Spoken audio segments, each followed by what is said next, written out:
The Satoshi alien will help you understand technology and cryptocurrency like Bitcoin and believe you like it. The Satoshi alien will help you understand investments and make money, so come listen to the aliens guidance. Listen to the All right, guys. So today we're talking about SPACs. We're looking at proteomics. We're looking at space. We touched on Gemini Earn, Eco, BOCT, VIH, NFTs. We gave our ideas and our feelings on NFTs. We also touched on digital wallets, Tesla, Microstrategy, ETH gas fees. Can Polkadot and Cardano steal business? And also, we are looking at the potential Uni version 3 airdrop, potentially this week. So as always, this is not financial advice, but thank you and enjoy the show. Just made a michelada. You ever drink one of these? Was that like a coffee or something? What am I looking at? So basically, it's like a Bloody Mary with beer. Okay. But so I got like super into it. But the thing is, I don't want to like get drunk every night. So I had to opt for like non-alcoholic beer. And now I'm discovering that I like the tomato-based drink more than I like having a beer, Bloody Mary. So I think I'm just going to get V8s from now on. That's hilarious, man. Yeah, it was quite a journey the past couple of weeks of figuring this out. You really like fell down a different rabbit hole than I totally expected. Mm. What brought you to this tomato drink fad? Well, I really like Bloody Marys. Okay. Like when I first discovered Bloody Marys, I was ordering them at like inappropriate times and people were getting upset. I didn't really understand why. And then like somebody told me like, oh, after like, I don't know, some arbitrary time, they're like 4:00, you can't order Bloody Marys anymore. Like socially rude or unacceptable or something like that. And I was Yeah, I like, never heard of that. But also like, dude, I was probably with you. We were like going out to like regular bars. It was like 9, 10 o'clock at night. And I'm like, let me get a Bloody Mary. And they're like, fuck no. Right, 'cause it's kind of like a drink you get when you're hungover or you go to brunch, you know. Yeah, exactly. But I just really like spicy tomato drinks. So yeah, I'm gonna have to go with V8. You never drink really tomato weird. juice? No, it sounds disgusting. I like tomato Dude. sauce, but not in juice. No. Do it on a flight. They have tomato juice on a flight. Trust me. I don't know, man. I don't know about that. Please? Man. You Tomato. like Bloody Marys though? No, I'm not the whole tomato juice thing, dude. It doesn't work for me. Interesting. Yeah. It's that inner Guido though. I would assume that like. Right. Give me tomato sauce. Give me tomato paste with something else. Regular tomato. You bite into it like an apple? No. Want to eat No? tomato. Refuse to eat tomatoes. Oh wow. Okay. It's gotta be sauce only. Nah, I take it right off the vine, man. I brush it off just like an apple. Add a little salt, you'd be all right. We went to Rome for our honeymoon, and we took a cooking class. Mm. It was nice. The chef brought us to like a small Italian market, and he's like, "Grab one of these tomatoes, take one." And like he made us all like eat a cherry tomato, and like it was a beautiful tomato, but I had no desire to eat it. He's like staring at me, like, "You gonna eat that?" I'm like, "Okay." So I popped in my mouth, and it's like, "All right, great." I don't do well with tomatoes by themselves. Oh wow. It doesn't work for me. Yeah. No, I love them. Yeah. It's weird, right? Like I love tomato sauce, you know, but Yeah, that's so common. I know a lot of people like that. yeah, like tomato soup. Love tomato soup. One of my favorites. So you never had V8 or like a tomato juice? I've had a V8 obviously, but not the tomato one. No. And you didn't like? Well, no. V8 is tomato. It's all tomato. Well, there's also like other vegetables and stuff too. Oh yeah, they went that route. I was talking like the original. Yeah, I mean it's all chemicals anyway, but still. Yeah, it's true. Not the michelada though. This is Heineken non-alcoholic beer, which is I always saw it and was like, who the fuck would buy that? Who wants to drink non-alcoholic beer? That's nonsense. And then I bought it. Weird. You know, I actually read an article a couple years ago about the founder of Heineken. He was actually kidnapped and held hostage for a while for like ransom, like millions of dollars in ransom. Yeah, it was crazy. In Amsterdam? Yeah. Oh wow. And it was like a big like organized crime problem in Amsterdam at the time. It's nuts. I'm sure it still exists, man. Because apparently, if you take pictures of the girls in the windows, some dude comes out and beats the shit out of you, or throws piss at you, or something like that. You know, you miss Poor guy telling me. I can see that. You're messing up with their business. Like, it's serious. We think in America, like, oh, it's a taboo, and it, truly is. But over there, it's a union job. They take care of them. They get benefits. Yeah, I always think about you ever hear that experiment where they teach monkeys about money? I think they taught like chimps. Okay, never heard So of it. basically, they made like a fixed exchange rate, like one stone, one banana, right? And they gave monkeys like a bunch of stones to see kind of what would happen. And immediately they started doing two things. One of the things, they started beating the shit out of each other and trying to steal each other's stones. And the other thing is the women monkeys started prostituting themselves immediately to get more There we go. stones. Yeah, yeah. So that's in our nature. Great. I guess it's what it is, right? Like, our most basic form is to be greedy, and yeah, yeah, Yeah, that's like the well, that's the primal nature. You know, right. It's the lizard brain in us, I guess. exactly. Yeah. All right. So what are you looking at this week? I've got a small cash position that I'm really. So I've been debating the entire time the past couple of weeks. Do I just fully build out a position that I really like Pinterest? I just keep buying more Pinterest while it's under I'm 70 in that bucks. same boat. Or do I start to take some shots at some SPACs, honestly, or small cap stocks that are beaten down but have a potential huge runway, but they're lottery positions. Yeah. So I went through that whole back and forth, and I almost bought a ton of Pinterest. Pinterest is my number 3 position. It's the biggest it's ever been, and I almost bought more. But then I was like, you know what? I'm going to try and find some SPACs or some really good high growth small cap opportunities, and give them like a 0.5 to like a 0.7% position, Mhm. and see if it grows, right? Like, if I buy a company with a 0.5% position, and then earnings come out and the earnings are really good and the guidance is really good, maybe I buy a little bit more. It's something I kind of started thinking about doing. And then I saw that Beth Kindig actually, that's actually her process with new Yeah, I bonds. saw you retweet that. That was interesting. Yeah. And I was like, wow, this actually kind of lines up with me. So I think that's become my focus, with trying to find some SPACs that have a long runway, but also I don't want to get heavily invested in, because the plan is like 3 or 4 years out potentially, and I don't want to have too much risk on the plate. So I bought a couple of space companies. I got into Astra, HOL again. Mhm.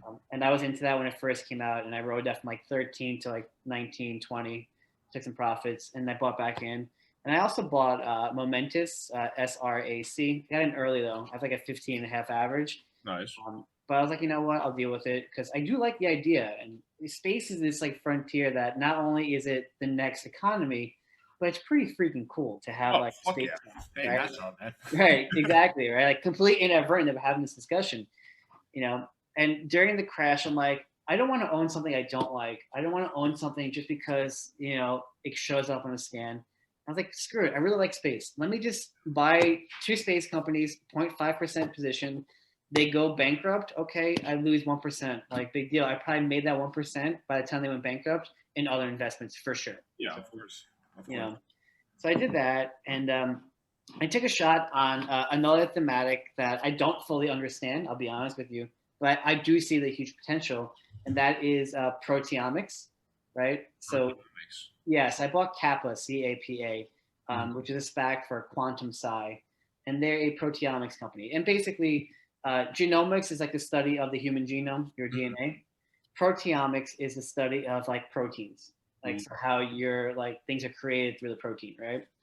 And I've done some basic reading on it. Everything that points to me, I see points to this is like the next frontier So is that like for. mRNA, like how they're doing the vaccines with, how they use that to make? Because apparently, I mean, I'm not a scientist, but I think the Moderna and the Pfizer they basically use mRNA to go into the cell to produce a protein, and your body recognizes that as COVID, and defeats that, and then by defeating that, it's able to actually mount the defense against COVID.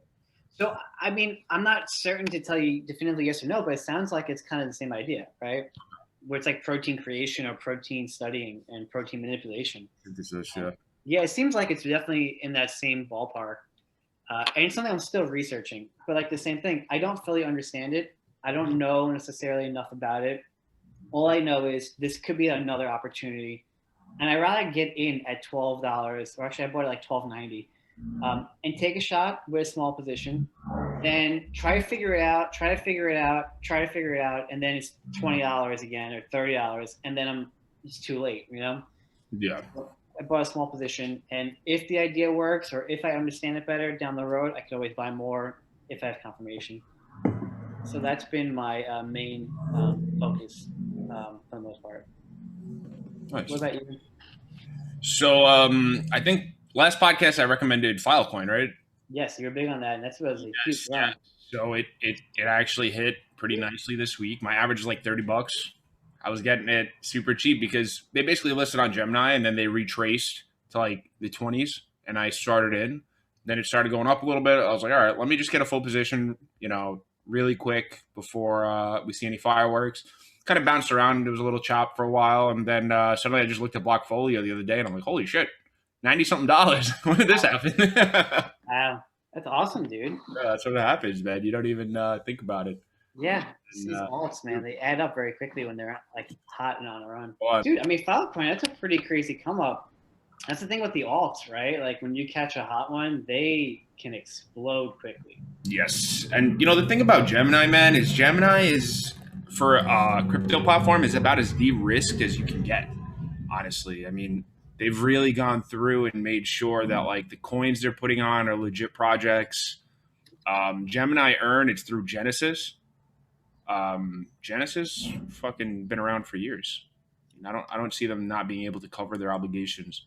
They have billions in Bitcoin locked up. Wow. Really good partner for Gemini. Yeah. And I really feel like how their whole motto with like trust, and that being a big part of their business strategy. Like, yeah, honestly, I am coming around to really trust the platform. Like, I was not keen to put all or some of my Bitcoin on Earn right away because I was afraid. But you know what? I think if you really consider if something goes wrong, right, that is such a hit to Gemini, to crypto, to their whole reputation. They must have gone through this like 1,000 times before it was released to everybody. And so because of that, I'm very comfortable with Gemini alts. Well, I mean, think it back to Mt. Gox and all these other exchanges that dealt with a hack or something. It kills not only the company, but it does also kill the entire network essentially for a short period of time. Oh, yeah. I mean, now I think we're mature past that, unless there was like some sort of systemic event, where people couldn't cover their obligations or something like that. But, and I could see, I see hypothecation of Bitcoin, right? Taking Bitcoin and selling Bitcoin that's not really owned, fractionalizing Bitcoin. As these institutions come into the space, it's probably going to happen because that's the business model they're used to. They're used to fractional reserve banking. So fractional reserve Bitcoin can really go fucking horribly wrong. And yeah, I wouldn't want to have my money on a platform that's about to get fucked by that. I would love, though, if it happens and it fucking makes the price jump up like crazy and, my cold storage takes off. That'll be cool. But, yeah, I wouldn't want to you lose what I have on Earn or anything like that.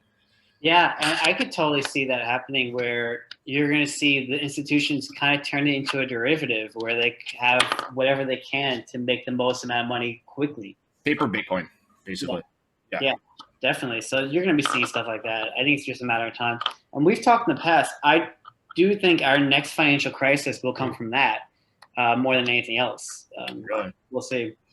Well, one thing, too, I'm thinking about is in terms of like, do you really even own your stocks that you own? Like it says you own them in your account, you're exposed to them and everything like that. But, if you call your brokerage, it was like, all right, I want the stock certificates, send them to me. Like probably won't happen. Who knows how many shares they're selling and how many they actually have? They might not even know. Like the system is not transparent at all. And that's, hopefully what Bitcoin and technology like that can bring to the space. But it's very opaque. It's very, and that's how you don't know anything's wrong until like something happens and then oh shit, there's this whole systemic risk, and it's not seen for a while.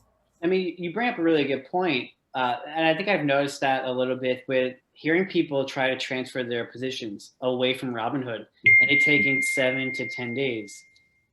And some people even taking longer to get their money and their stocks in a different account. Oh, wow. It's crazy. And you know what?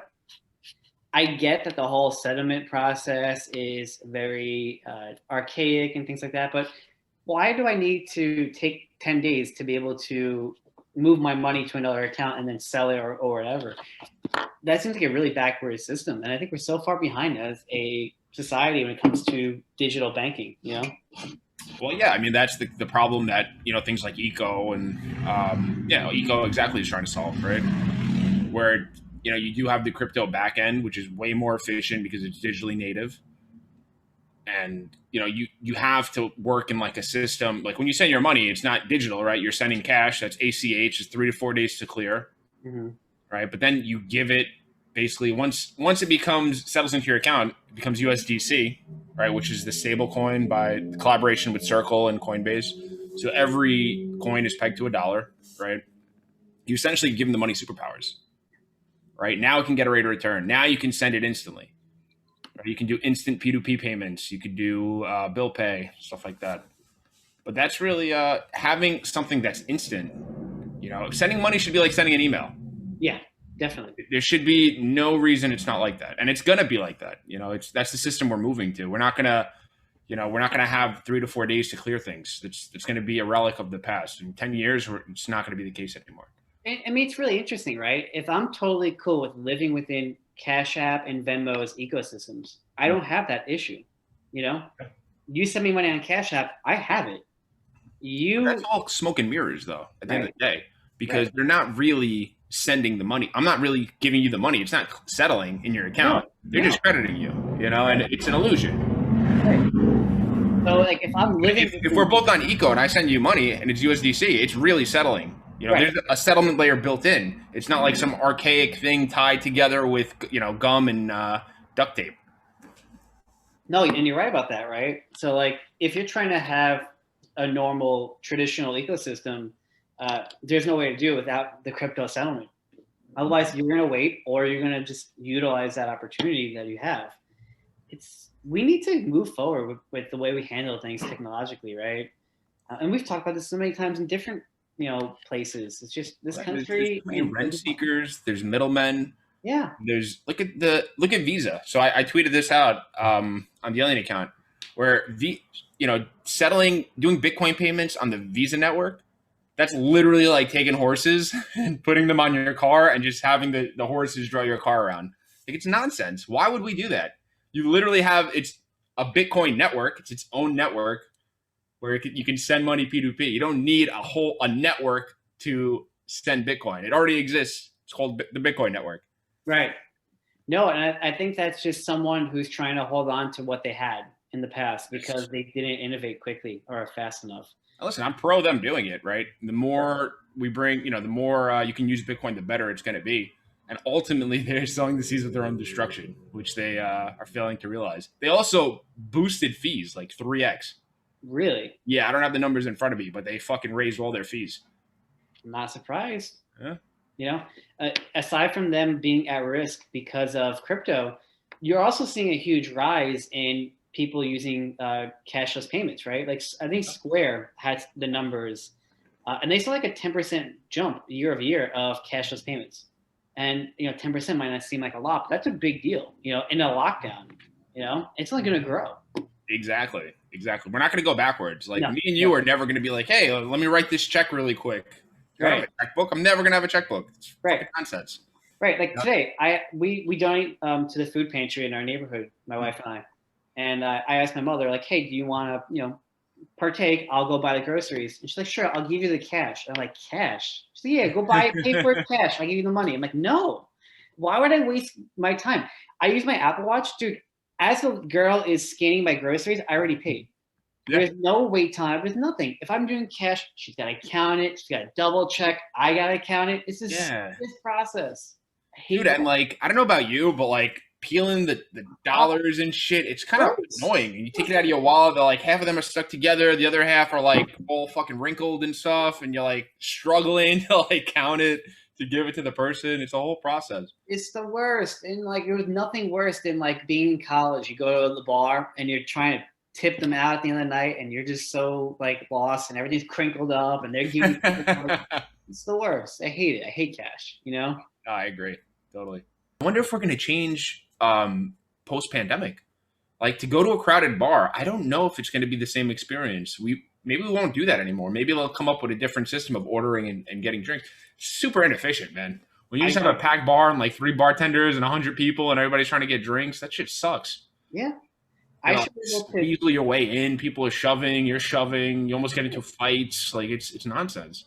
I should be able to just show my phone and say, I pay for a drink and they give me one, you know? Yeah. They get the order, they make it, I show it's mine. Like I went to Starbucks today. I had a big day. Today was a big day, you know? Like I do that a lot. I went to Starbucks and I bought a refresher. It's a wonderful drink. I know those, Mango dragon fruit refresher. Lemonade was delicious. Probably loaded with sugar, but whatever. And I ordered on my phone on the app. And I just walked in and I picked it up. No wait time, nothing. Why can't you do that in more other places? No reason for it. I mean, that's going to have to happen. Yeah. Yeah, as we go on. It's only going to be easier probably to do, too. Yeah. And all I can think of is Seema Moody trying to buy a cup of coffee with Bitcoin. And that being a disaster. Oh, I wanted to ask you. So you use the Starbucks app. Is there an option to add Bach to cash? Let's find out. I'll open it up now. I honestly didn't look because I always pay with Apple Pay. Mm-hmm. So let's look. I believe I saw some on Twitter about that. I did. I was reading it. I forgot where. And I don't know if I sent it to you or if I just read it. Maybe that's where I got it from. Yeah, I was reading something. I mean, when you have a baby, you're up at all the hours in the night. I know. You text me at in the group chat randomly. Right. Like I don't even know what anything is anymore. How's the baby sleeping? She's good. It just sometimes she gets up in the middle of the night. Yep, Bach Cash right here. You can see it. Can you see it? You probably not. It's probably stupid I'm doing it. But that's really interesting actually because I don't have a position in VIH. I actually thought it wasn't something that's ready yet. I don't think it's ready yet, but the thing is, I've been following them for a long time, right? Because I'm a big fan of these apps like Eco, like Bach is going to be where, you're able to kind of like sort of replace your bank in a way, right? Make your money kind of work for you a little more. And so I think with Bach, they bought, and I can't think of it off the top of my head. I wish I would know we were going to talk about this. I would have prepared more. They bought like the biggest rewards provider or something like that. Okay. Reward points. Yeah. And I think the idea is to make reward points and like in-game currencies and all of these assets that are digital and like not necessarily have any value to give them sort of value and liquidity through bot, right? So like essentially, and we spoke about this before, like, you're playing World of Warcraft, you're mining for gold or some shit, and then you go to Starbucks and you use your Bach cash, sell the gold for a fixed rate of, cash or Bitcoin or whatever, and then you're paying with that gold that you mined in World of Warcraft or probably more likely Decentraland, right? Than World of Warcraft. Yeah, I mean, it's where we're going, right? And I was reading about NFTs. That's how I came across it, and I have no clue where. Because NFTs are essentially that, right? Like that's the beauty of it. In a game like Warcraft, where it's so important what you own, and it's very, I think, easy to manufacture. Have you ever played World of Warcraft? I haven't, because I'm just not into that game particularly. But I have a friend who does, and I've seen him, and he's addicted to it. And oh, really? Do I know this person? Oh no, someone that my wife worked with. Oh, okay. And it's been out forever. It's been forever, and there's always these other expansion packs, right? Mm-hmm. I've actually thought about buying Activision Blizzard because ATVI, because they are World of Warcraft on top of everything else they do, and I think that'd be a big use of NFTs, where like I buy this special weapon, or I get the special weapon, right? And then the cool stuff is you can make a game puzzle out of it, right? Like here is this quest. The first 500 people to complete the quest unlock this, really valuable item. Not only do you now drive users because you're going to attract old users, because that's always what happens. You're going to encourage new users, and you're going to maintain anyone on the fence and reduce your churn. It's a brilliant idea that will happen, right? Yeah, and then what if they have an agreement with another game company where you could take that sword and bring this sword into Fortnite? Or you could bring that sword into another game, and now that sword is actually what would the word be? Fungible, right? Where you could, but not, wouldn't be fungible. It's a non-fungible token, yeah, right? Exactly. So non-fungible. Forgot the word I'm looking for. But yeah, you're giving more use to that item, You know, it's not just a single thing for this game. I'm gonna have this cool sword. It's like, no, now I have this fucking cool sword. And if we're wearing our Google or Apple glasses 5 years from now, we could put the sword on display in my living room. Yeah. I mean, when Pokemon Go made that comeback a couple of years ago, I got really into it because Pokemon's amazing. I love Pokemon, right? Oh yeah, of course. I don't play it anymore, but like it was really addicting. Imagine a world where you actually have a special edition Pokemon that is quasi limited and you own it. It's already like if you and I are both Pokemon players and you have like a Jolteon and I want that Pokemon really badly, but I can't find any EVs for whatever reason, you know, we are going to trade for it and supply and demand comes into effect. At some point, if you can make that a monetary thing and use the NFT, I think Pokemon will see this major boost to it, and it's going to happen. You see, 100%. You see what the NBA Top Shot, and it's such an innovative beginning process. It's going to happen. Everything's going to be through that kind of lens at some point. Yeah, I agree. Definitely. Have you gotten? Oh, you've been getting NFTs, right? Yes, I bought some artwork. Nice. Yeah, As an investment or because you like it? So I think I looked at it two ways. I bought stuff I like because at the end of the day, it's a very illiquid market. You can't sell stuff quickly and easily unless you're buying like a CryptoPunk or a CryptoKitty that's really expensive and trying to flip it the next day, right? Or you get that Beeple for $1.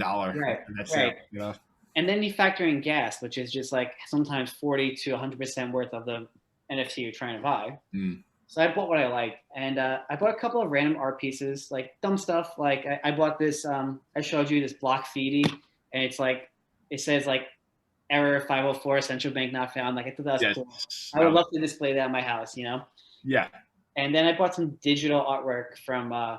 There's this AI collection, AI artificial intelligence artwork collection, and I think it's really cool because it's all like there's like 1,000 pieces made, but each piece is individually unique. So like it's not the same piece 1,000 times, just 1,000 pieces in the collection. And I thought that's pretty cool. It's all made through AI. Like the algorithm feeds off of all the history of like art. And I bought a couple pieces, and I paid 0.1 ETH for it, and I'm listing it for 10 ETH, right?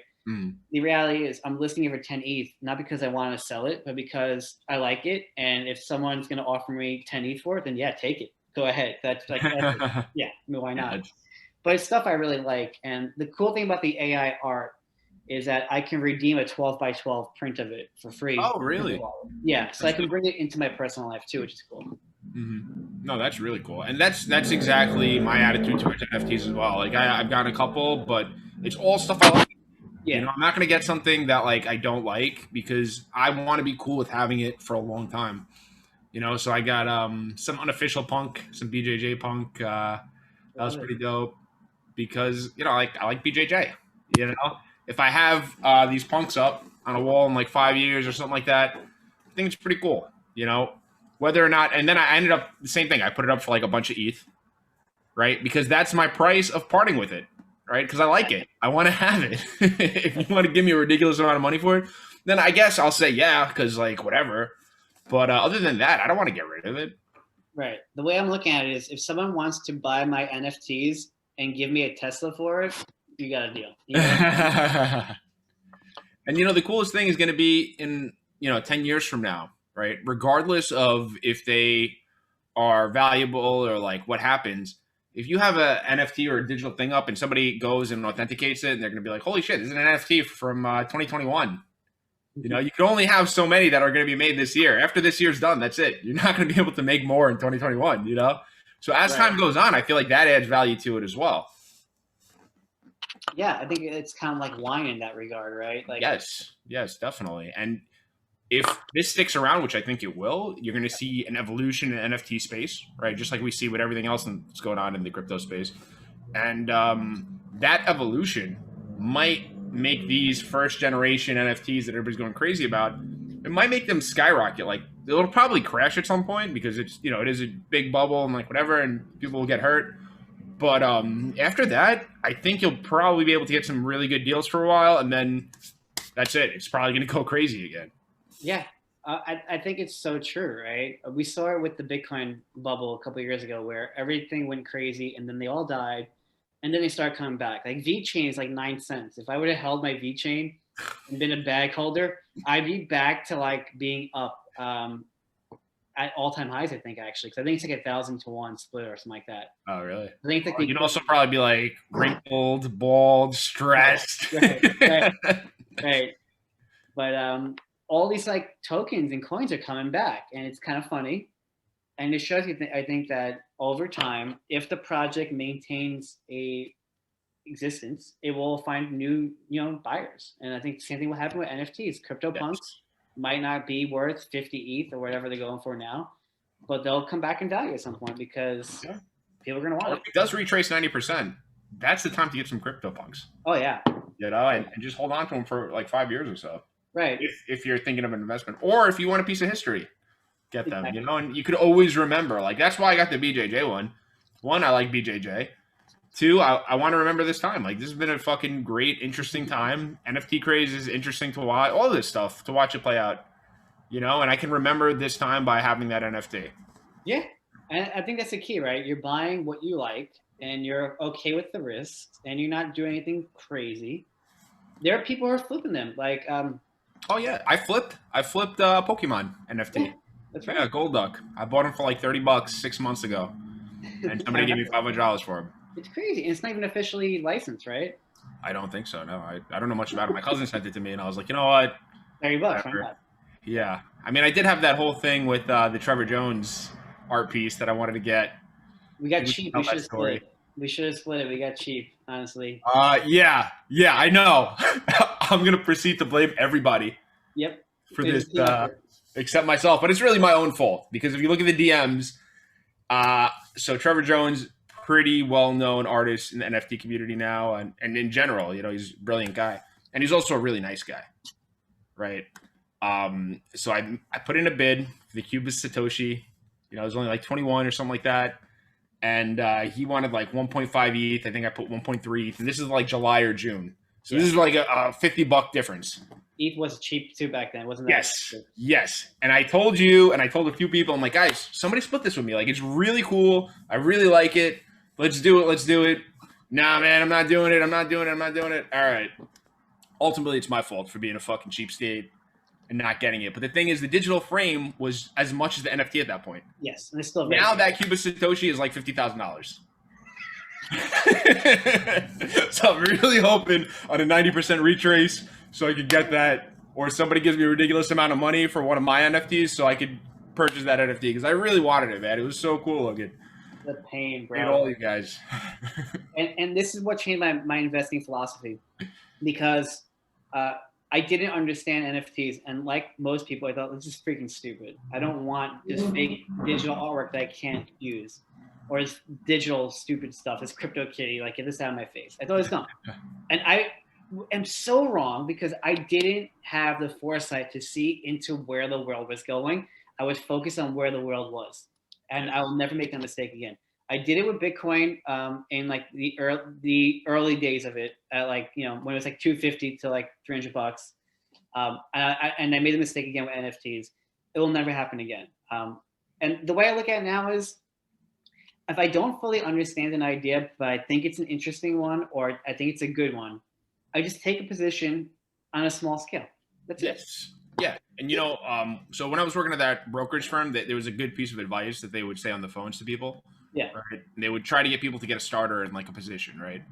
So the whole thing was like, look, if you don't get this starter, like if you don't have a ticket to the lottery, do you check the numbers? Absolutely not. Right? Have some skin in the game, even if it's just like a little bit. So you're watching, you're paying attention now. You're more willing to focus if there's an article that comes out that's related or something like that. You're more inclined to look at it. You're more inclined for that to retain that information. And having skin in the game, very, very important. I'll never forget that.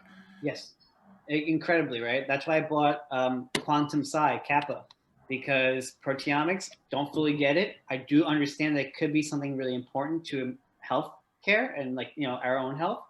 So I'm taking a shot. And as time goes, I will understand it. Space, buying a couple of stocks that focus on orbital aerospace, don't fully get how feasible it is. But how could you when I've never been to space myself? Take the chance, but take the chance where if I'm wrong, completely wrong, I don't get hurt. I continue forward. You know, Exactly. When I have a 1% position and it goes to 0, do you think my account isn't How going often to is it really going to 0? It's probably going like, Of course not. worse, you're going to lose like 30% maybe before you cut your losses or something like that, 40%. Right. But even then, if I just I let it go to 0, are you trying to tell me that every single other asset I own isn't going to increase more than 1% each year individually? So the risk is always there. It's always prevalent, but it's so minimal when you execute upon entry with a concrete plan. You know, Well, that's what we're doing. The SPACs that gets me a little nervous is Oh, just huh? They're all bullshit. I love SPACs though, but yeah, it's the greater economic climate, right? Like when I look at the whole political economic landscape, I don't know what's going to happen in 5 years. No. I don't know where the country's going to be. I don't know where our fingers on the pulse. I don't know. I don't know what monetary policy is going to be, and it's so when we talk about holding something for 5 years, unless it's Bitcoin, right, or gold, or some sort of hedge that's not really tied to Bitcoin is kind of tied to the greater economy at this point, whether we like it or not. Yeah. But it's evolving. But unless it's some sort of hedge like that, I'm very nervous to hold it that long because I feel like there's a lot of uncertainty as to what's going to happen. And I think it's a two-step problem. Number one, you're being a venture capitalist when you're not used to being one because we weren't trained that way, right? Yes. You're buying a company that doesn't make money, doesn't have a product most of the time. Some of these facts are really good. And the other thing is they're pulling these growth numbers out of the air. You're telling me, and we'll use Bakkt because I think Bakkt is a really good example. Yeah. 0 users, 0 users, 0 users, 50 users, and now they're going to have 500,000 users in 3 years. I hope they do it. Maybe they can't because they have a lot of money, but that's a gigantic jump out of nowhere, right? It's a huge leap of faith. I agree. And the thing is, though, I see the space a little different. All right, so they are pulling that. I think they model that off Robinhood's numbers. Yeah. Right. And that's interesting that they did that, but I think the space of the mobile wallet that's going. Yeah, you're going to be paying, right off the wallet. You're not going to need that banking app anymore, right? People are going to be moving away from banking apps more towards these fintech apps that are going to give them better rates of return, that are going to give them better cash back, better deals. And if that's the case, and that's the thematic I'm really looking at, which I am, I could see huge growth. It would probably be only a matter of time. If you're incentivizing people to do the things that they're already going to do, and then you're giving them better rewards than the bank is giving them, the only thing that would hold people back is something like FDIC, right? Yeah. But do you really even need FDIC insurance when you really think about it? Well, this is what happens, dude. They go and they buy a small bank on the cheap, and now they have the FDIC license, essentially. Square did it, and SoFi just did it. Yeah, but if you have your money on the Cash App, it's not FDIC insured. I'm not positive. I don't know, actually. But they can offer you PayPal, too. PayPal is not FDIC insured. You're probably right, but they can offer you now other products that will be FDIC insured. I see. So maybe from the P2P and the debit card standpoint, you're probably right. Well, how much research have you really done into FDIC insurance? Oh, why would I? I hate insurance. Exactly. I think that I did it a little bit, and basically, if there's a huge systemic failure, there's not enough money to cover it in the FDIC. They'll have to print more money. Yeah, exactly. It's backed by the United States, the full faith of the government. Right. But if you have a massive bet, there's $15 trillion in banks. FDIC insurance is maybe $1 trillion, or even let's give them $5 trillion or something like that, right? That's a big leap. It's not enough to cover everything. No. So if there is some systemic failure like that, we have bigger things to worry about. Right, because here's the thing: if for some reason that everyone's calling in their FDIC insurance, the system collapsed. You don't want your insurance. You want to get to a farm or somewhere and get the hell away from anything. Yeah, exactly. It's over. It's done. The world is already over. Dead max. Exactly. Yeah. Exactly. And that's also if you are a high net worth individual, right? After $250,000, you're not covered. No. But do you think a lot of them have 30 bank accounts where they're putting $250 just for that FDIC insurance? Absolutely not. They have a couple $1 million at JP Morgan. Because they know if JP Morgan goes down, we got bigger problems anyway, Right. So that's where their head's at. that's why '08 almost destroyed the entire planet, because all you need is one incident like that and then a bank run to happen, and then we're all screwed. Oh yeah, it's so fragile. People don't even realize how fragile the whole thing is. That's why, man, I'm telling you, you gotta be careful if you're like a new trader and you're not experienced with margin and leverage, because it will wipe you out. Oh, And anytime we have those serious drawdowns or those crashes, it's because the mutual funds and hedge funds are on leverage and they get liquidated. That's the only reason why it happens so ferociously and so quickly. is that what happened early March? I think so. I think what happened was a combination of people seeing the interest rates getting out and panicking. And then because of that panic from the rates, from the treasuries, then they started getting margin called, because when they're pulling out because of the panic, the bid drops, then margin calls become a thing. And I think that's something that happened. Did you read that Arthur Hayes article? No, did you send it to me? Yes. Yeah. It's probably in the group chat, like way up. I'm a terrible partner. I'm sorry. No, it's a very long article. It took me like maybe 20 to 30 minutes. Maybe the baby wakes up at night. I'll send it over to you again. Send it to me again. I'll take a look at it, definitely. But it's a decent read, like maybe a 20-minute read or something like that, 15, 20. And his thesis is, look, long crypto and long bond rate volatility. Yeah. Okay. I remember that. You're telling me about bond rate volatility. That's right. Yeah. And I said, I fucking have no idea that long No. rate volatility. But I'm long cryptos. That's right. And I think we saw Kruger Macro or Mac Classic, whatever his name is. Alex Kruger. Right? Yeah. He's talking about bond volatility, but it's something I've never looked at, honestly. Yeah, I've never really looked into bonds, but I'm very, very interested. It seems like all the macro traders are bond guys. And so that's how they make their money at the end of the day. And apparently the cycle of bonds is like, I guess, repetitive in a way. That it's like a thematic that kind of plays out over decades, but you can kind of see it happening. You can kind of jump in front of it if you're really dialed in, it seems like. But I mean, I don't know. Yeah, I mean, it's something that I knew nothing about up until I only started learning about bonds because my account went from being up 50% to being up 2% in a matter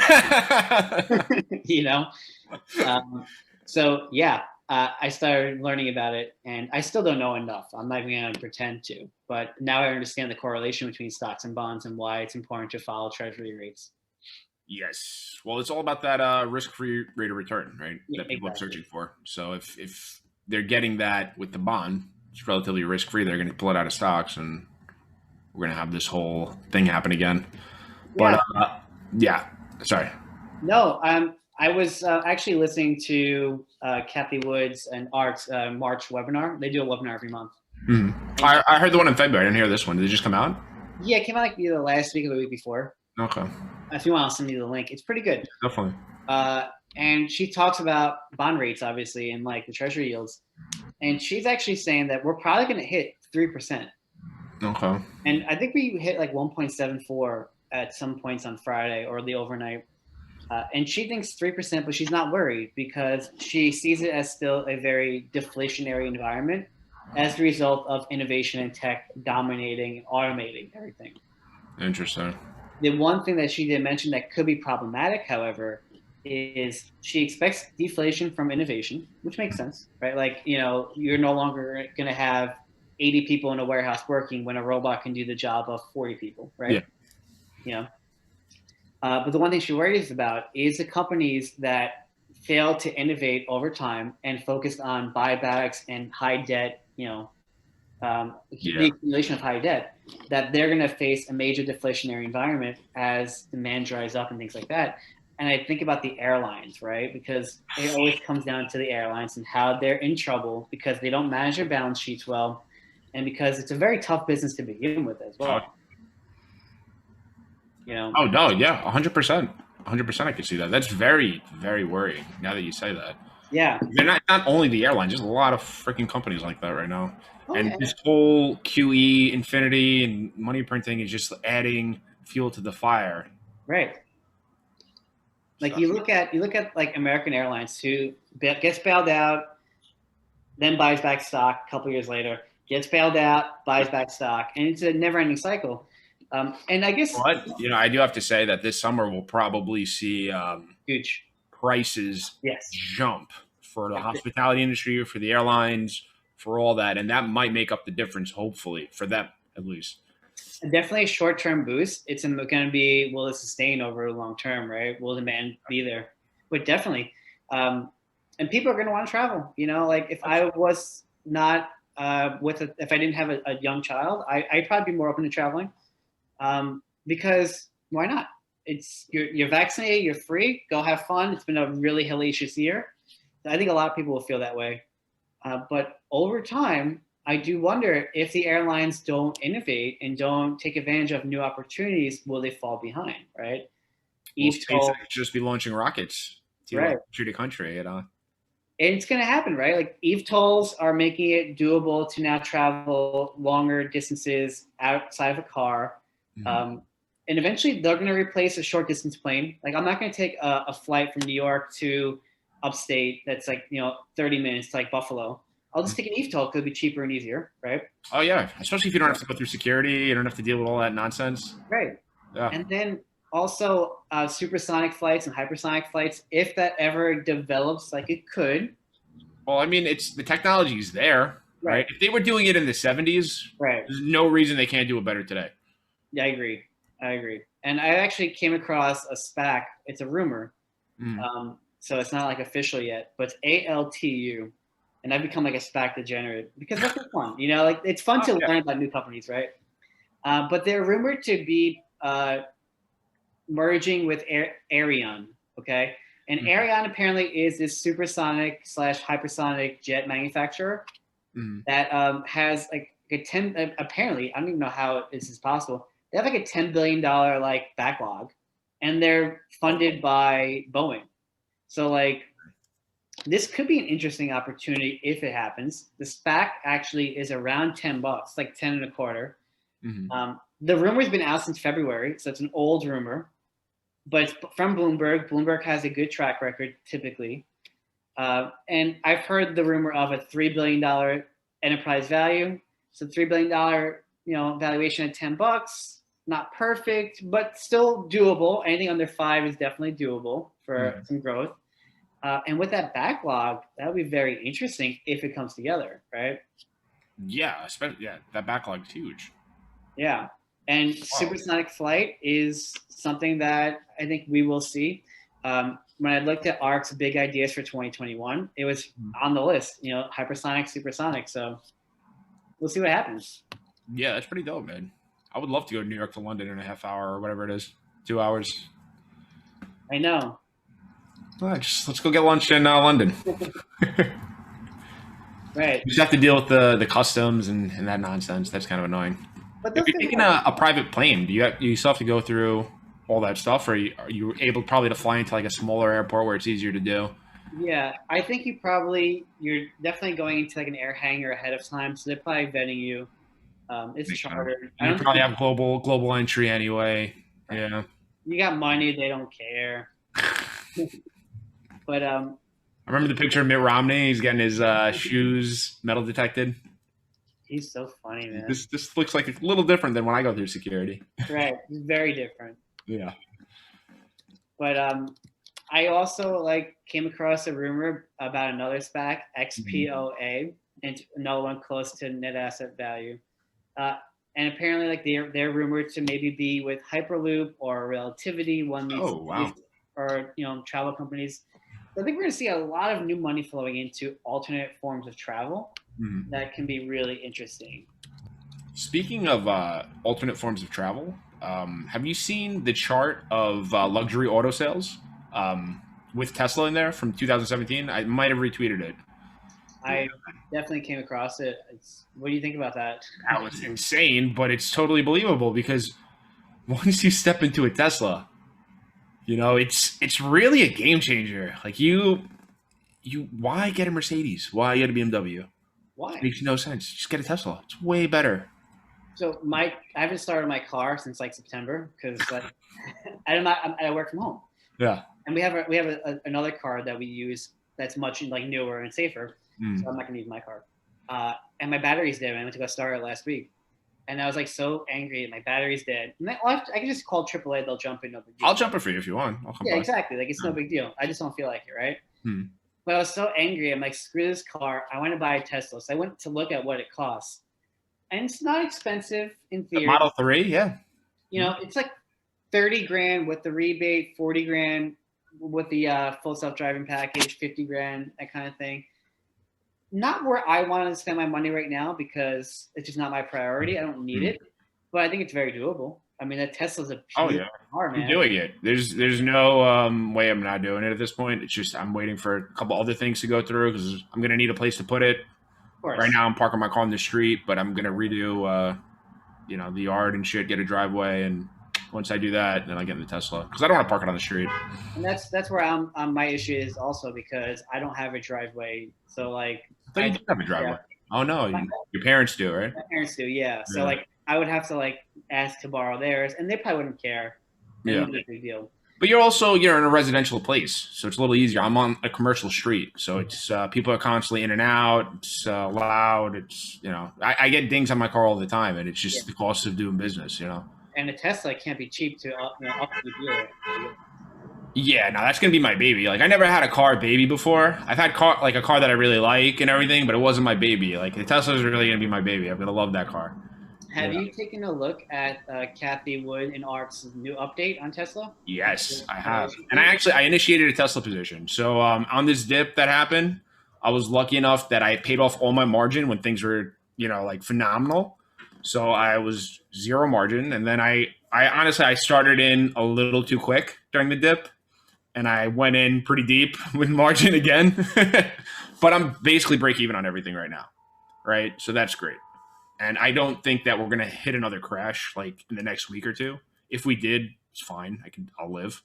But yeah, I was happy to use this as this opportunity to get some Tesla, get some MicroStrategy. Cheap, actually, MicroStrategy. Yeah, man. Yeah. And if you don't think, they're going to have 100,000 Bitcoin.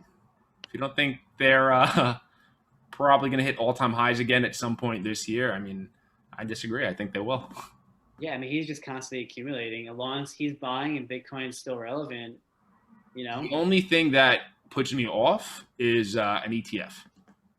And the reason why is now suddenly, like right now, if you want Bitcoin exposure, but you're a big institution, you can't physically hold or, have Bitcoin on the balance sheet, you're going to buy MicroStrategy, you're going to buy GBTC, right? Grayscale, the Grayscale Trust. And MicroStrategy is essentially another sort of Bitcoin trust at this point. Even though they're a profitable business, they're making money, they're essentially a Bitcoin trust. Yeah, no one cared about MicroStrategies as a software company before this. Yeah, exactly. And so my whole thing is, if we do go through with, if they do go through with the ETF this year, you might see a lot of outflows out of the GBTC and MicroStrategy into the ETF. I think so. That would worry me. I think that's a real risk, right? Because so I'm hoping we hit all-time highs before then, and I get out. Because here's the thing, right? If you have like an ETF that's pretty much just like the equivalent of like a split, right? So it's like an even no premium or very low premium. Why would you buy GBTC that has a premium versus that? And why would you buy MicroStrategy that has other inherent risks versus that? Exactly. You're better off buying the ETF, and people will definitely do that. Exactly. If they can, they're going to go for that 100%. Yeah, definitely. I wonder, so when they start the ETF, are they going to have to just buy a ton of Bitcoin, or are these people putting the applications in that already own a ton of Bitcoin? That's probably one of the issues with why we haven't gotten one approved yet, right? It's probably about... Well, we had the guy who was, Jay Clayton was just not a fan of Bitcoin. You had, what's his face? Who's the Treasury Secretary, the guy with the hot wife? Mnuchin. He was telling people, "Oh, I'm going to kill Bitcoin." Nonsense. Can you hear me? Huh? You can't hear me? Hello, Frank.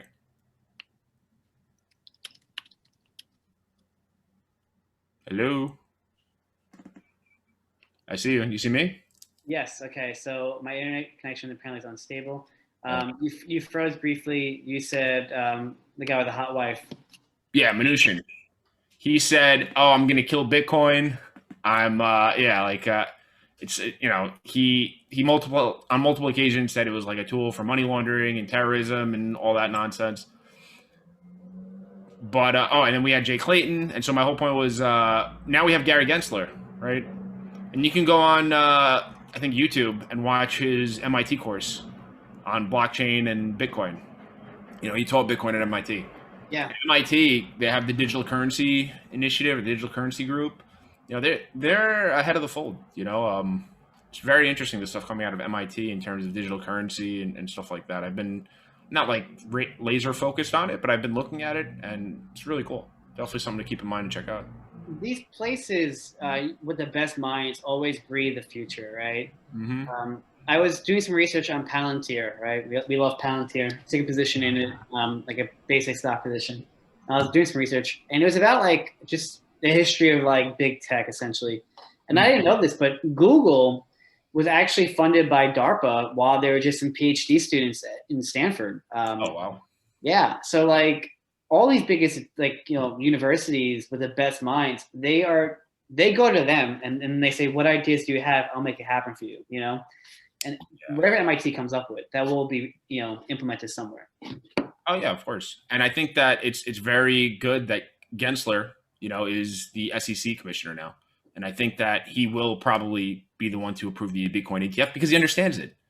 He actually knows what it is. And I think like when you have Janet Yellen talking about Bitcoin, and she's just kind of like saying the same tired lines over and over, I really don't think she understands what Bitcoin is. No. I don't think she has. I think she has a lot of things to worry about. She's an older lady, right? She's got probably 20 years left, 15 years left.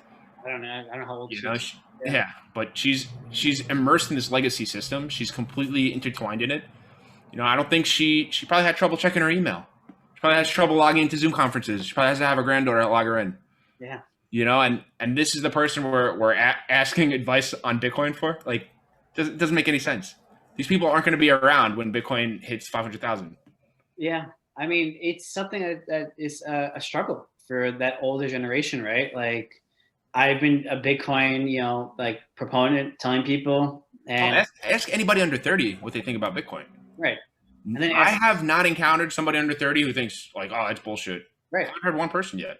And then you ask someone over 50, and they all think it's BS. And exactly. It's but who's going to be around in 30 years? Right. And it comes back to my new philosophy of, just because you don't understand something doesn't mean it's BS. Because someone else understands it better than you, and they see the real value. And you have to put the ego aside and take a leap of faith into where the demand is at that moment. Exactly. And sometimes things are BS, and but you gotta explore it. You gotta realize like, why is it BS? How is it BS?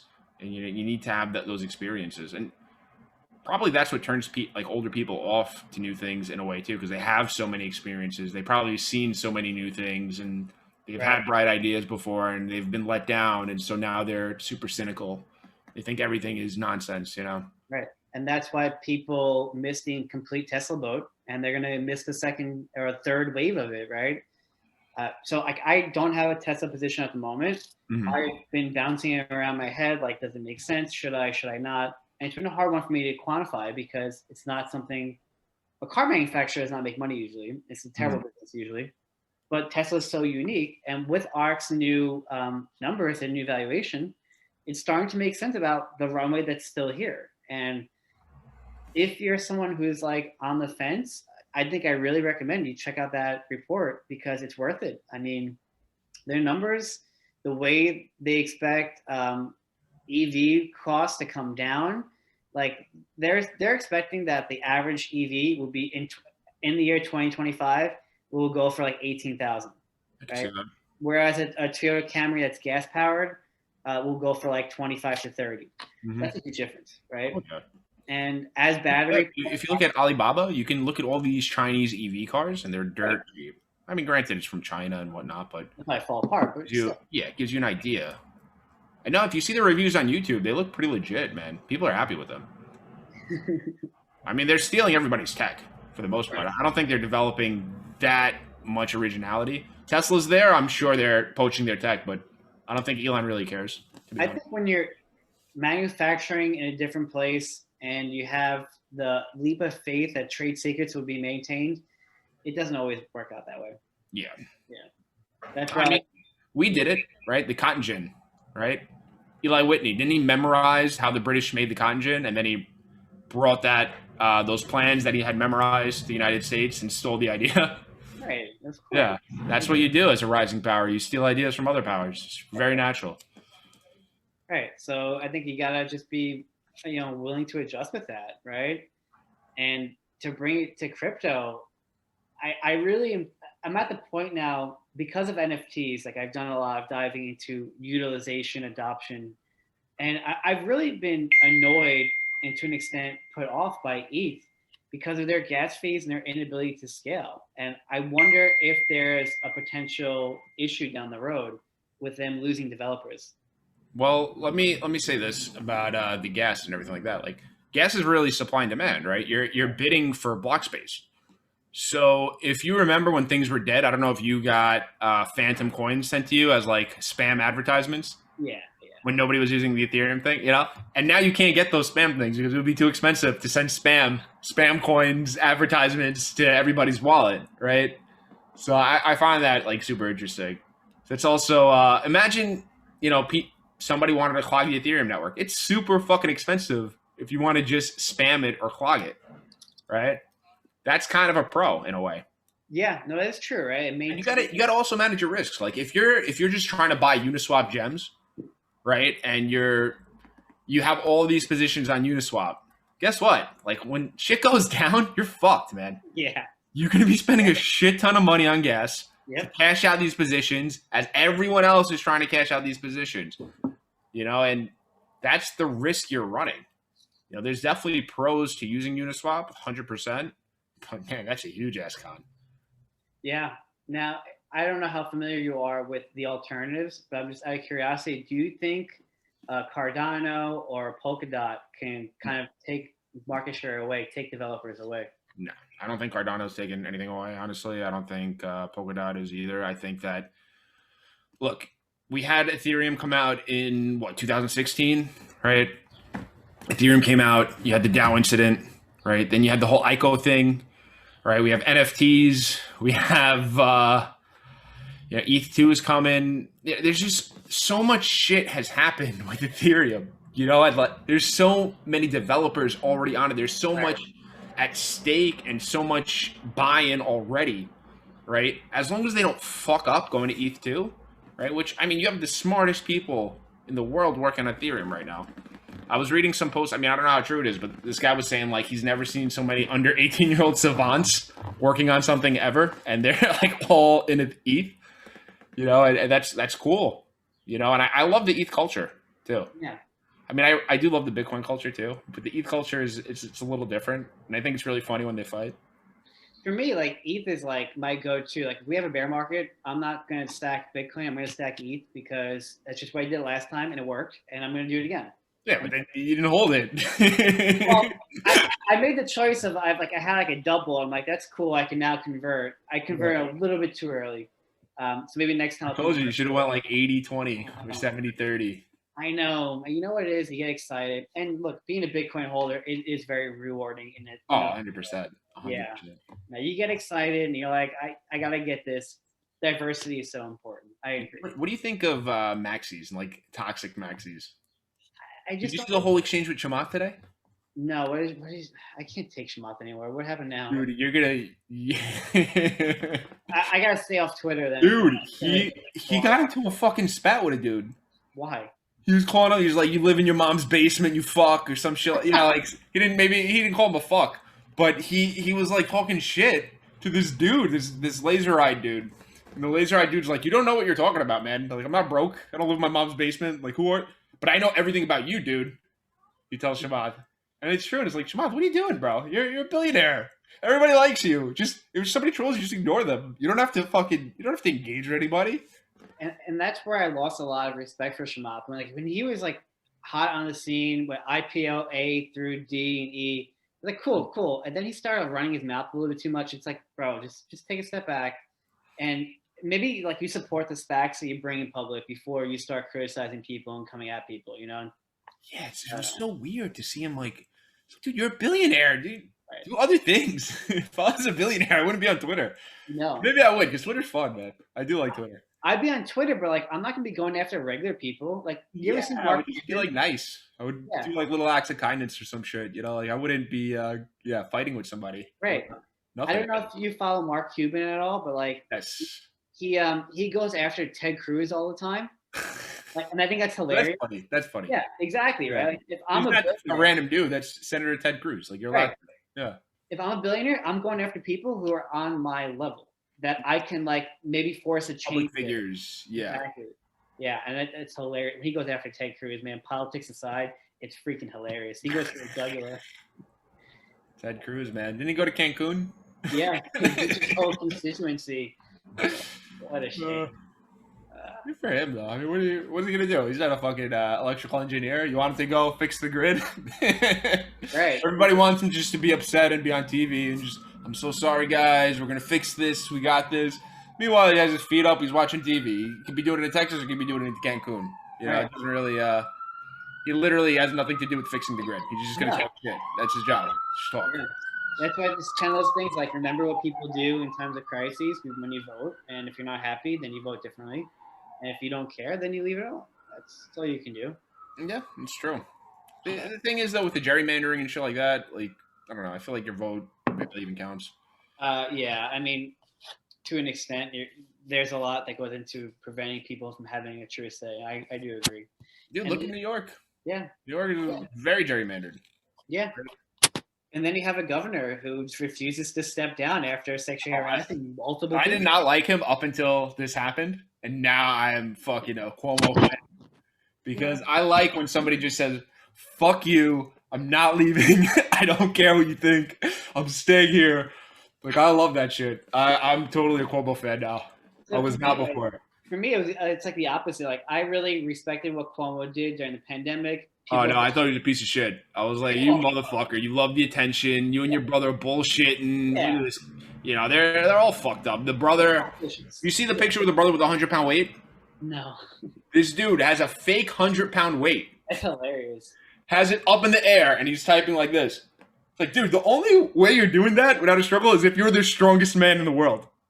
Like, I've lifted dumbbells before. I can tell you right now, nobody except, like, a really fucking jacked bodybuilder who bodybuilds all the time is taking a 100-pound weight, chilling, and typing with the other hand. That's basically impossible. Unless it's not really 100 pounds and it just says 100 pounds, which that was the case. Because it also, under it, says 100 pounds and then it says Cuomo.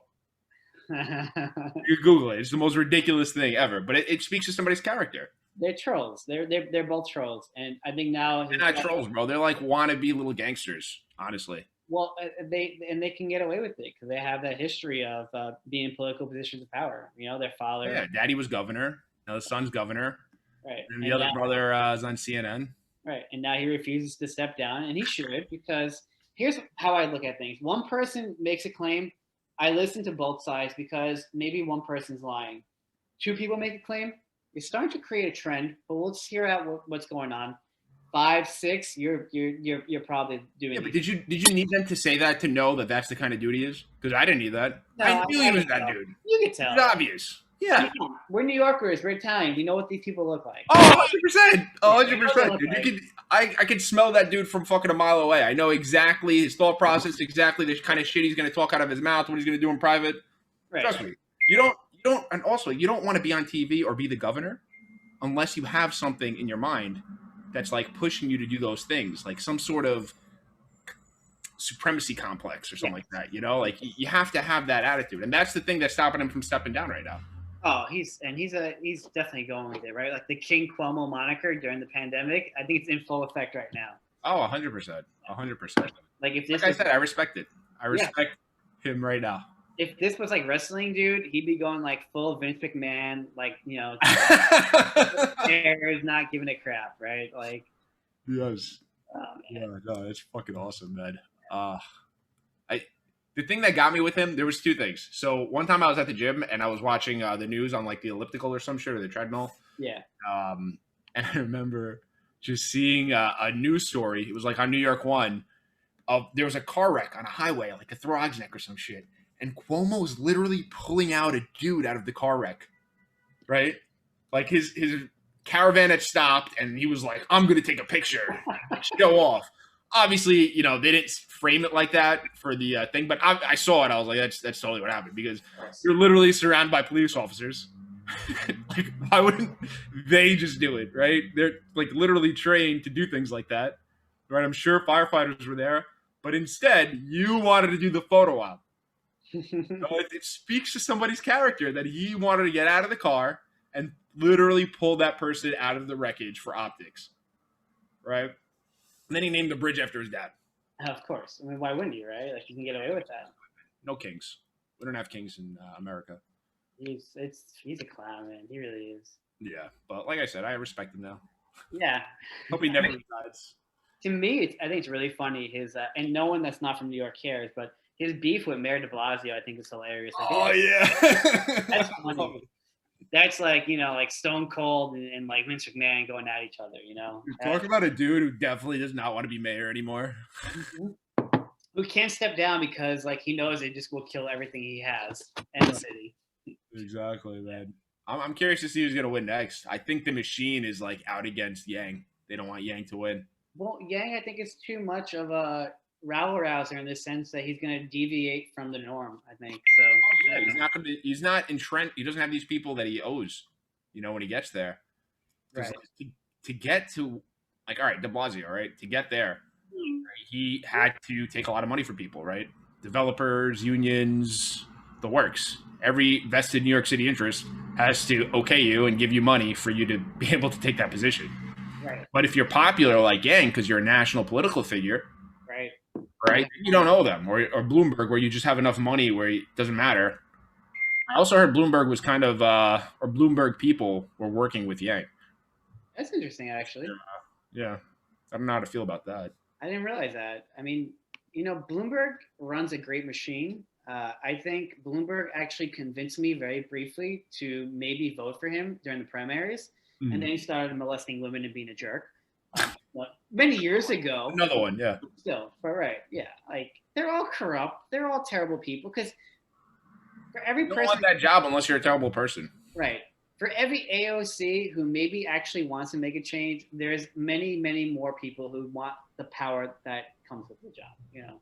Dude, I was thinking of making an NFT, right? So where I work, like across the street, they're building an Amazon warehouse, you know, in New York, right? Yeah. And I was thinking of making one, you know, not political or anything, but like her kind of faded with tears and the construction site that I take a picture of.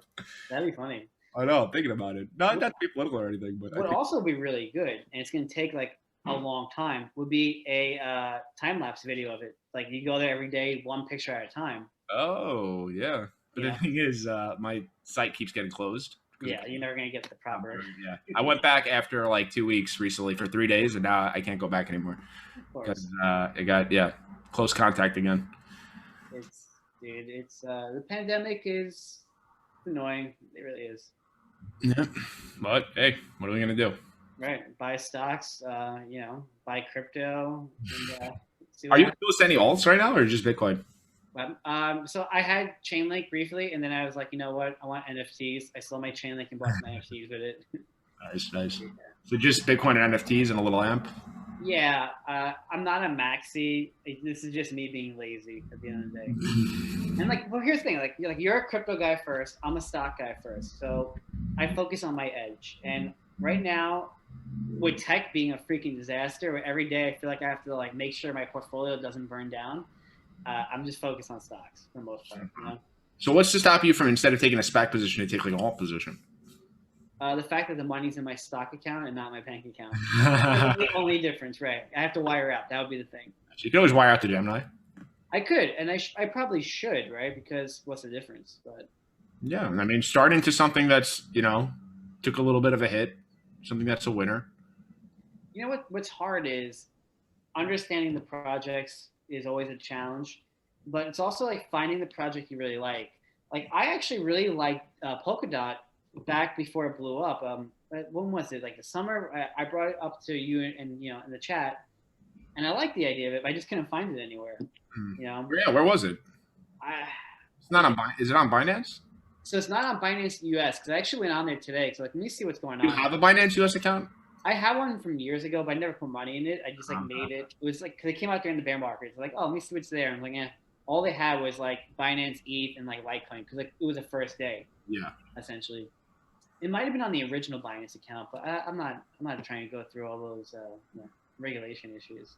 Yeah. Yeah. It's fucking annoying. Yeah. But it is what it is. But hey, I mean, I really think like the menu they have, the list they have on Gemini is like pretty Good legit. list. I think they're good projects. I think that most of them will probably make it. Yeah.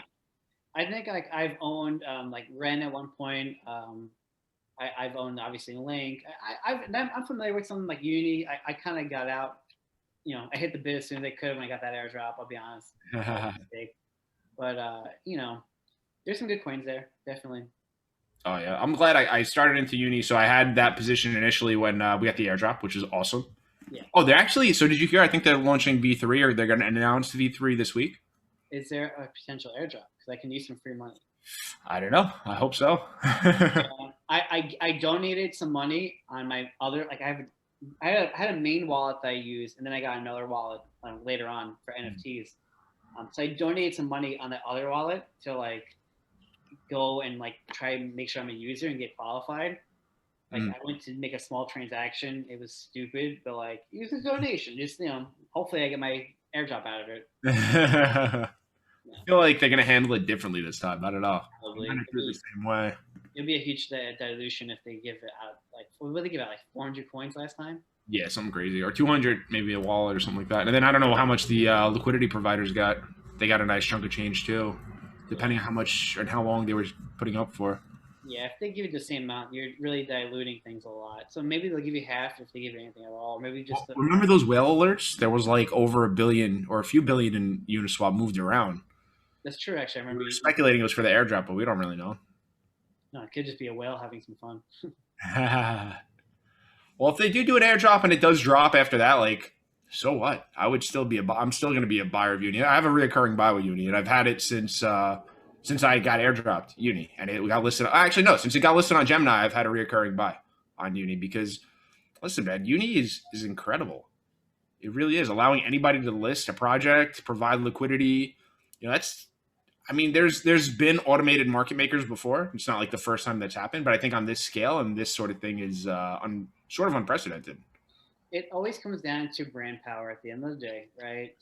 I can go on 1inch and do the same thing, right? But 1inch is an aggregator, right? So it would be taken from Uni and would be taken from, maybe Loopring or Bancor. Right. So who's another DEX that I can use? Bancor, is that one? Bancor's one. Kyber. Okay. Well, those are decent names. But like to me, like Uniswap has the major name power over those other providers. Oh yeah, definitely. And where's it going to go? It's got the moat, right? A brand is a moat in and of itself. Uniswap has that at the moment. Yes, I agree. Have you looked at YFI at all? Not really. I'm familiar with it on the surface. It's just something that kind of didn't draw me in. It was too thin in terms of supply where it really ran away before I can even get a position. Yeah. Then I should have bought the dip, I think, because didn't it come down to like 8K around that area? Yeah, it came down. It was like in the teens for a little bit. I remember. I probably should have just gone in there. But. So I do a reoccurring for YFI, and my thesis is like, look, man, there's such small supply. Yes, very thin. I'm up like maybe 100% or something crazy like that, like maybe a little less than 100, but I'm up significantly. But I really think this is going to be like a 10x, from my average. Just such a small supply. I think that also it's such an attention grabber too. Like if YFI hits 100K or 200K, which I think it could hit 100K before Bitcoin can. Well, supply-wise, definitely, yeah. Yeah, and it sort of like clears the way for Bitcoin to hit that. Like, oh well, we're used to a coin hitting 100,000. YFI hit 100,000, so why can't Bitcoin? Right. It actually did psychologically kind of clears it. It flipped Bitcoin price-wise at one point, right? Yes, it was almost four YFI. 4 Bitcoin for a YFI. Yeah. Imagine buying the top of that, dude. Someone always buys the top, man. Just somebody out there lost a ton of Bitcoin buying YFI. at an inflated rate. It's bad. This is why you don't buy the top. I mean, and you don't know. But when an asset's been running, that's what you got to size down. You can't use the same size you would at one point. Exactly. Just get a starter, man. Everything I do is basically dollar cost average It's the easiest way for crypto by far. for everything, even stocks. I do the same thing. I have targets, and if I hit them, I'll go a little heavier. But for the most part, I'm like, all right. Like the other day, I bought like 4 shares of Pinterest, something like that, 3 or 4 shares. Pinterest, man, love it. Yeah, and and I did. Then like the next day, I bought like 1 or 2. Yeah. And that's how I do it. And at the end of the week, maybe I got like 10 shares at like a pretty decent price. Yeah, and you build a position gradually. You don't have to be in a rush because here's the thing: Pinterest, I think, is $100 billion company at minimum, and it's not going to get there within the next 3 months. It's not going to happen. You have plenty of times to accumulate. Exactly. Rush, especially if we're in an environment where last year's hot growth stocks pause and consolidate like they should and chop around. You're going to have so much opportunity to buy, and build. It's not a rush. I'm thinking by May we're at new all-time highs. Yeah, dude, people are frustrated. They're like they don't want to deal with the volatility. But there's a great quote that I heard from Ophir Gottlieb: "Bull markets pay bills, bear markets build houses." It's the truth. Yep. A bear market gives you the chance to accumulate, and we're not in a bear market with growth tech. We're in a weird environment, but it's not bearish. Yeah. And honestly, it's kind of bullish. I think so. Yeah, we've recovered pretty nicely. Like I'm at break even for most of my names.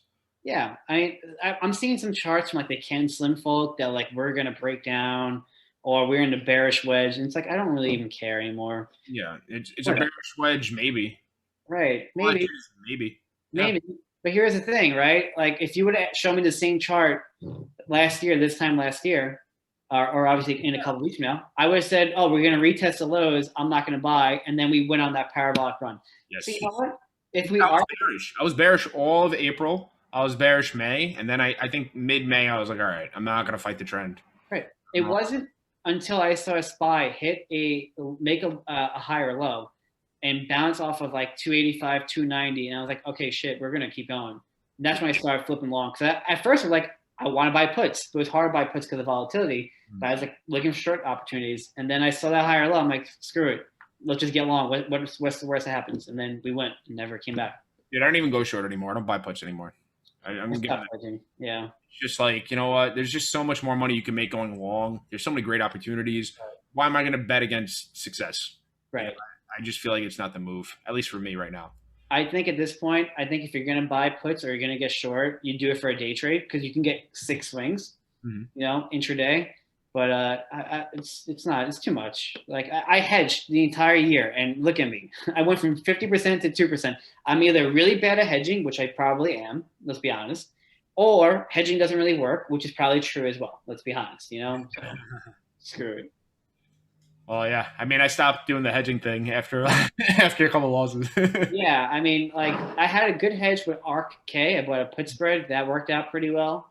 But like I bought one, like I bet $70 and I doubled it. That was nice. But like overall, I mean, you can never, and for a short position, you can never make more than 100%. Exactly. It's the truth. It's the truth. Yeah.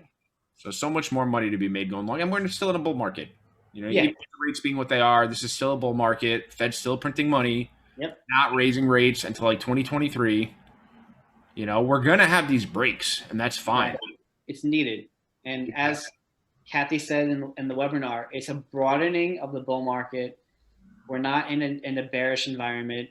If we have some, moderate inflation, there are too many deflationary factors that will temper it. Yes. And that's the thing, we talk a lot about inflation and hyperinflation, and sometimes like I'll read something and I'll be like, wow, it's like gonna come, it's gonna happen. It's not happening. And then I think about it, and I'm like, I don't know, man. It's so hard to tell. I go through that cycle all the time. And then you realize that like tech is the ultimate deflationary force. Yes. Because as technology develops, jobs are lost, right? Like we went through basic automation to change like the way we manufacture. We're going through that automation again now with some different places. Like I went to Wendy's after I got my second shot because I was like, I'm tired and I'm hungry. And I just went to Wendy's and went inside. And there's a kiosk to order off of. Like I ordered from a screen, and then I grabbed my food and I left. Right? Oh wow. It's gonna happen to the point where I'm not gonna talk to anybody. Maybe there'll be someone there, because I think the robots were still far away from. But it won't be 20 people making me hamburgers. It'll be 5. Yeah, I can see that.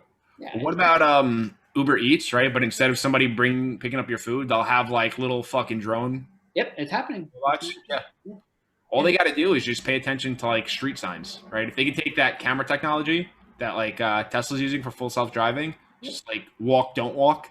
If they could figure that out and do it well, could save a ton of costs. It's going to happen. Drone delivery is a big theme that ARC has. I own a stock, Ondas, ONDS, which is essentially like Fastly for private edge networks. Mm-hmm. And they basically kind of enable the drones to communicate and operate. I'm not even talking about just flying drones. Like I'm talking about a ground drone would probably be way easier to do. Oh yeah.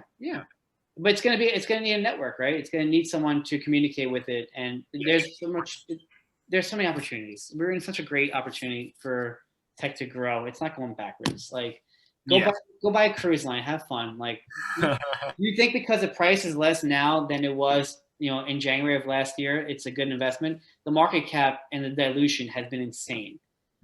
Like have fun. Like you buy that stuff back in March of last year, you don't buy it now. Yeah. Would you even want a cruise? Because I don't want a fucking cruise. I don't do cruises to begin with because I don't like being on the water. Like it terrifies me, the idea to not be anywhere near land because skips at me. But no, I've done it a bunch of times, but I wouldn't do it again, honestly. I wouldn't go anywhere like that. And I honestly I don't even want to eat indoors in a restaurant yet unless they tell me you have to show your vaccine card to get in. Why? I don't know. I'm just paranoid. I'm not comfortable yet. I'll get there, right? Because I have nothing to worry about, but I'm not there yet. I've been doing indoor dining this past year. It's been totally fine. Yeah, of course. Like the numbers aren't that bad. If they were that bad, we'd be in a worse place, honestly. Yeah, and like usually it's empty. Usually it's just like a handful of people, space. Except when I was in Miami. They don't give a fuck. No. They all have COVID already. That's why. So it worked out. No, somebody was telling me, they're like, yeah, I saw this thing, this post, like, say you're from Miami without saying you're from Miami. Somebody wrote, what's COVID? Perfect. Literally perfect, man. Oh, yeah, dude, when I was in there, I was at a Dunkin' Donuts. I was actually buying some coffee with the Speedin' app. Yeah. And some dude comes in with no mask, right? And the girl behind the register is not really wearing her mask right anyway. Of course not. Right? So I'm just watching this whole thing play out. She's like, sir, you need your mask. And he's like, what about your mask? How come you're not wearing your mask right? He's like, do you have a mask for me? Like, he was just super, like, 10 aggressive. There's no need for that. She was like nice about it. Like, and she actually handled the whole thing like really well. She wasn't, nasty to him at all. Right. He's just like, no, I don't have a mask for you. And he was like, fuck this. And he like stormed out. What do you get out of acting like that, man? I don't know, man. Like, listen, it's not your store. Like, regardless how you feel about the mask thing, like if it's not your store and they ask you to do something, like, all right, cool. If it's your store and you don't want people to wear masks, then do what the fuck you want. It's your store. Right. Like I went to, I'm redoing my yard. So I went to go look at paving stones. And I went to like a store, my contractor. And we walk in, and the guy who's running the place has no mask on, and the guy next to him has no mask on, and they're both coughing. And I'm like, fuck this, and I get out, But like, am I going to criticize you for owning a store and you not wearing a mask? No, because it's not my life, You feel how you feel, but, you're not going to be a dick about it. Exactly. It's not my place. Live and let live. Do it. People can do whatever they want. I don't care. Right. Just don't fucking affect me, basically. This is why if I'm going to travel, I'm going to rent an Airbnb. I'm not going to stay in a hotel, Yeah. I can see that. I get that opportunity because this is my space. I don't need to worry about some guy down the hall not taking things seriously and me not being able to do anything. And plus, Airbnbs are so much better anyway, aren't they? Like, you get your own apartment house. I've had fun experiences. One time I did an Airbnb and they said, like, you have the entire place, and we didn't. That sucks. Yeah, and the lady was there. I was like, all right. I mean, she was like a nice lady. All right, man. What do you think? I think we're good, man. Yeah. The Satoshi alien will help you understand technology and cryptocurrency like Bitcoin and believe you like it. The Satoshi alien will help you understand investments and make money, so come listen to the aliens guidance. Listen to the